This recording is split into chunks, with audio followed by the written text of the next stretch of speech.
Hey guys, in this follow along, we're working on a rotation of the ball and socket joints, the hips and the shoulders. I'm only going to take you through 10 repetitions of each movement. So if you want to turn this into a stronger work, you simply do this flow multiple times. All right, so let's begin. All right, guys, so this is the setup, and we also need a lightweight 1 to 2 kgs plate or dumbbell. Okay, this is where we're starting in a sideline position. So we begin with the hip joint.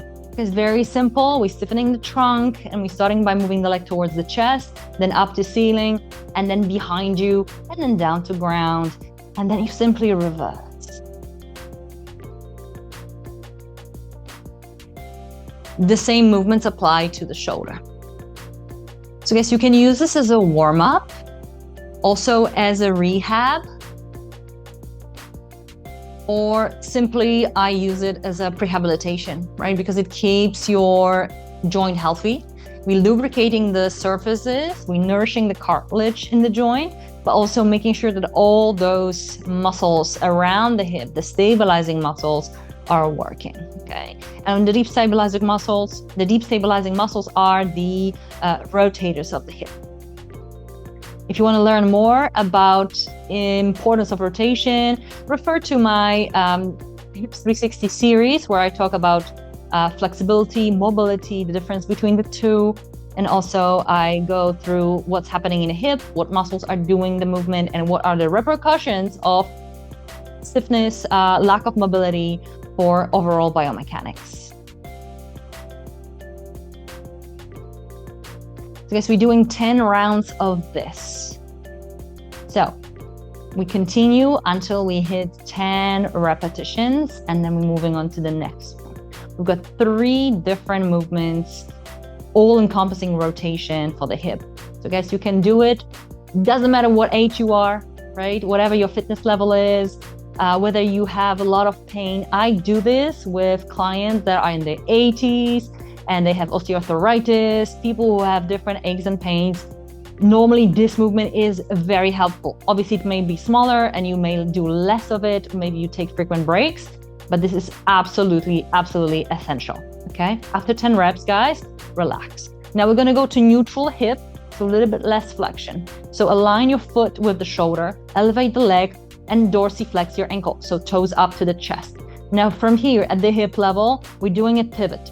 Notice it's not just a foot movement. I don't want to move my ankle joint, and also I don't want to do anything funny with my knee. I lock my knee, I lock my ankle in a packed position, or a closed packed position, and I navigate through space using the external rotators and internal rotators. So internal rotators are here, external rotators at the back of the hip.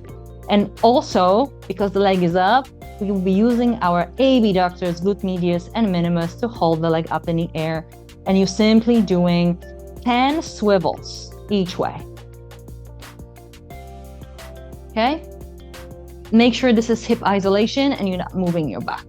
You will feel your abs kicking in a little bit to stabilize. And it may burn very, very quickly, okay? After 10 reps, relax the leg. And we're gonna do final movement for the hip. So guys, from 90 degrees in the hips, 90 degrees in the knees, we're gonna elevate the top leg. Now you want to take the bottom foot off the way, so bend it more, maybe even lower the leg if you want to. And then we work from here. So hip is roughly at 90 degrees. Maybe you need 100 or 110 degrees, somewhere here in that range. Keeping your foot, knee, and hip level, and we're gonna rotate. So guys, so the foot goes up, thigh stays at the same height, foot goes down. So you're rotating from the hip. Try not to do this, okay? Because that's slightly different motion. We want to purely focus on this rotation, even though the other one is not wrong, but this is a little bit more specific, okay?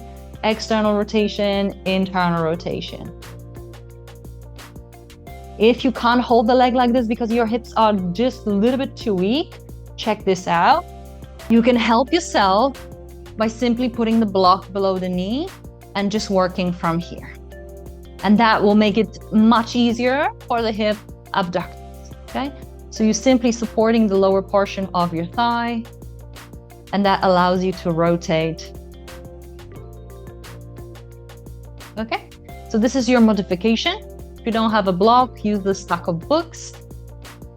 Okay, so guys, those are 3 movements I would recommend for the hips as a warm-up before the squats, before running, before cycling. And now let's move on to the shoulder. So guys, 2 movements for the shoulders in this position. We're gonna do shoulder car. So we're taking, just like the hip, we're gonna take the shoulder through the full range of motion. So you're going forwards, palm towards your face, thumbs up. You're gonna go overhead. You're going to send the arm back, so you should feel the stretch all the way around here through your pectoral fascia, bicep. You're going behind you, you're going to spin. You see how I'm rotating internally, and I'm bringing the top of my wrist to my hip. So palm is facing up, pinky forwards. Reverse it. And with the shoulder, your shoulder blade will be coming along for the right, okay? Because there's no way we can move the shoulder overhead without shoulder blade gliding and rotating upwards and downwards, all right?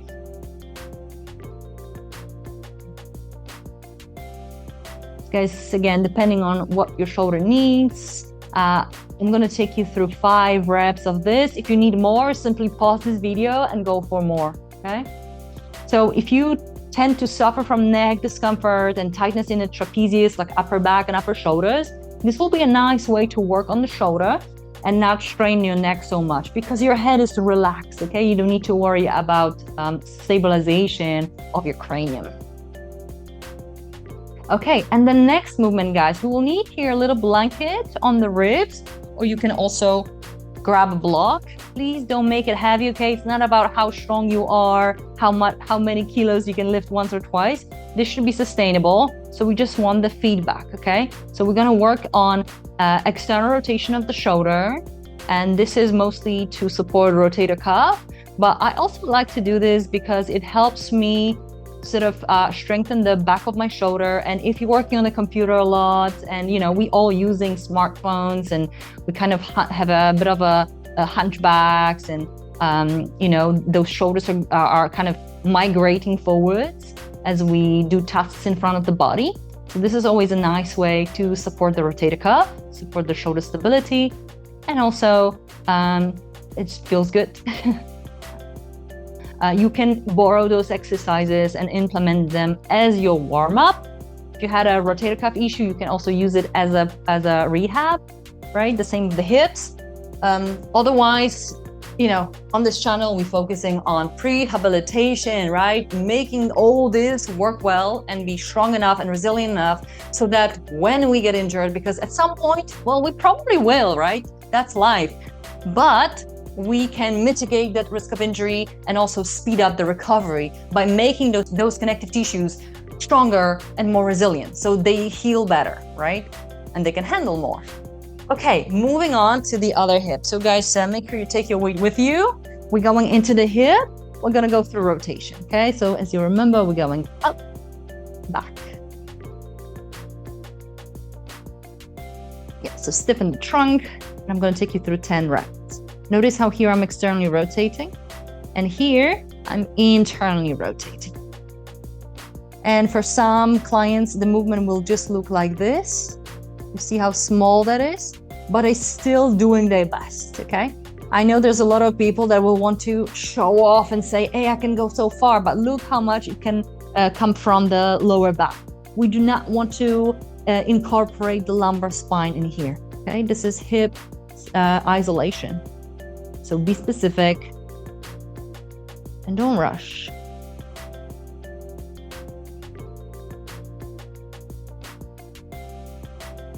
A lot of people also want to go through those movements without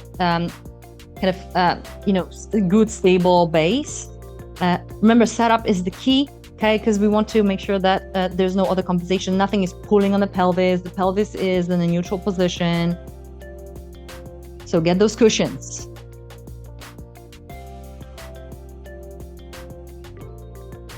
Bit of bracing here. We're irradiating, stiffening the trunk, and we getting close to 10 reps.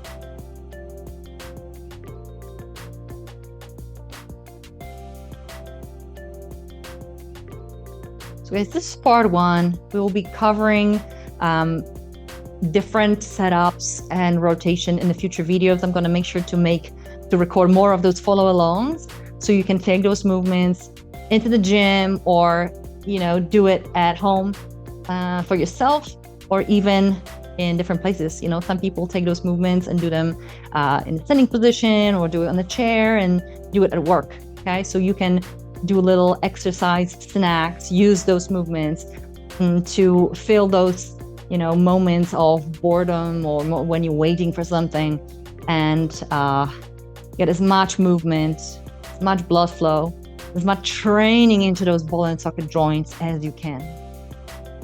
Take a moment, because again, that's gonna feel that fatigue building up. So elevate the foot a little bit higher than the hip, lock your ankle, and think of the front of the thigh. We want to rotate from the hip. It may look like something like this. You know, you can be very, very restricted here, but that's okay, guys. Just the fact that you're holding the leg up in the air is already good work.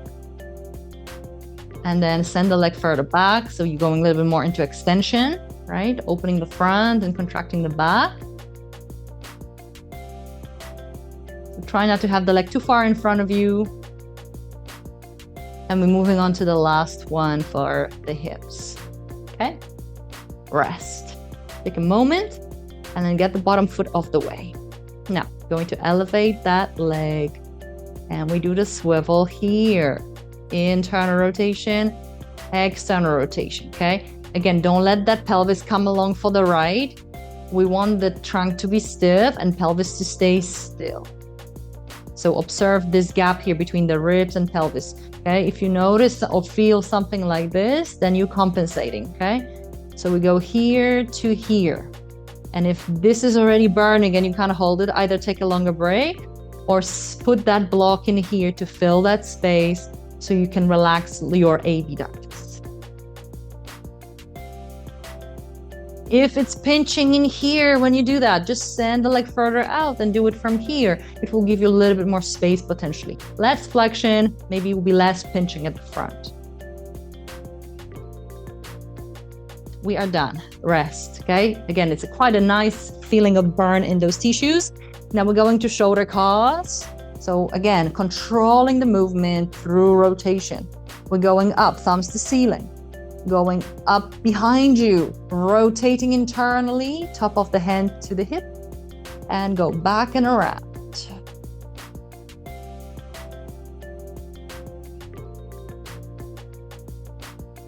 Second rep. So guys, I'm going to do just 5 for the sake of this follow along. So if you need more, do more, or go through everything once again.